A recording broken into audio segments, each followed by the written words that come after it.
La danse et la musique ont-elles besoin de paroles? Certainement pas.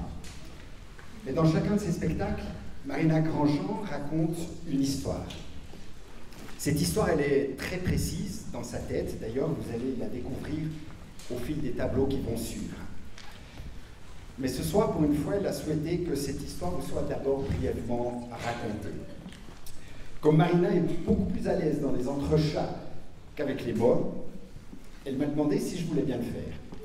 Et comme je suis papa d'une jeune demoiselle parmi les très nombreuses damoiselles et les très rares damoiseaux, ne les oublions pas, que vous allez admirer ce soir, eh bien, ma foi, j'ai accepté.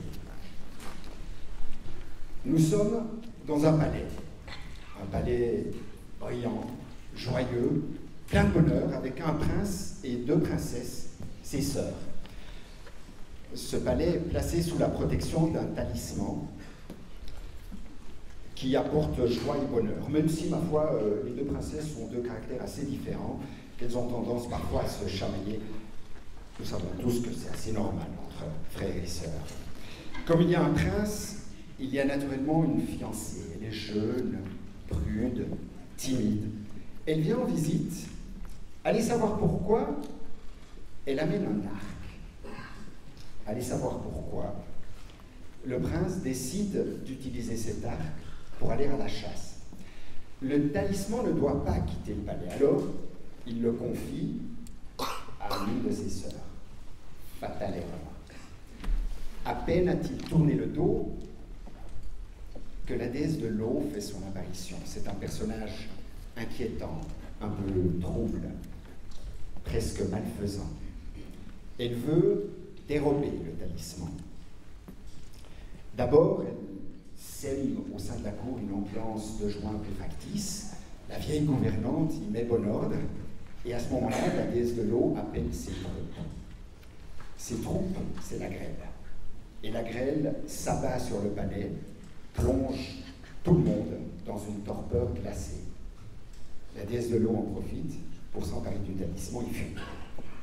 À son retour, le prince est terrassé, accablé, découragé. On essaie de le consoler. Heureusement, ses parents lui apparaissent en songe. Ses parents défunts et lui indiquent finalement la voie à suivre. Elle est simple, il suffit de récupérer le talisman. Naturellement, vous vous doutez bien que cette voie n'est pas si simple que ça. Ce grand dadais de prince, enfin ce charmant prince charmant, commence par s'égarer sur les terres de la déesse du feu. C'est pas très malin ça, parce que ces terres du feu sont terribles. Ceux qui s'y aventurent n'en reviennent jamais. La seule issue est la mort. Le prince essaie d'attendrir la déesse du feu. Il y a même une petite flamme qui prend son parti, essaie de fuir avec lui. Ils sont rattrapés et le prince s'est précipité dans l'abîme du haut d'un rocher. Vous, moi, si l'on nous précipitait du haut d'un rocher, nous aurions peu de chance de nous en tirer. Mais nous sommes dans un conte, notre héros est un prince, et lui, quand il tombe dans les flots, les vagues prennent soin de lui et le ramènent sur un rivage. Et qui apparaît sur ce rivage? Une vieille connaissance, la déesse de l'eau. Ce personnage un peu cruel, mystérieux, malfaisant, que nous connaissons bien. Et là, on va la découvrir sous un tout autre visage. Elle s'approche de cet être inanimé sur le rivage. Elle découvre que c'est un homme sur ces terres, incroyable. Elle veut le toucher, mais lui la touche en premier. Tout un symbole. Tout un symbole parce que notre prince a aperçu le talisman et décidé de la séduire pour le récupérer. Et elle se laisse toucher par l'amour. Ah, l'amour.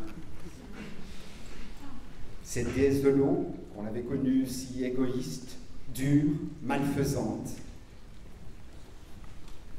voilà qu'elle s'abandonne et qu'elle se livre. Je vous conseille d'être attentif à cette scène. parce qu'elle est teintée d'une touche d'érotisme.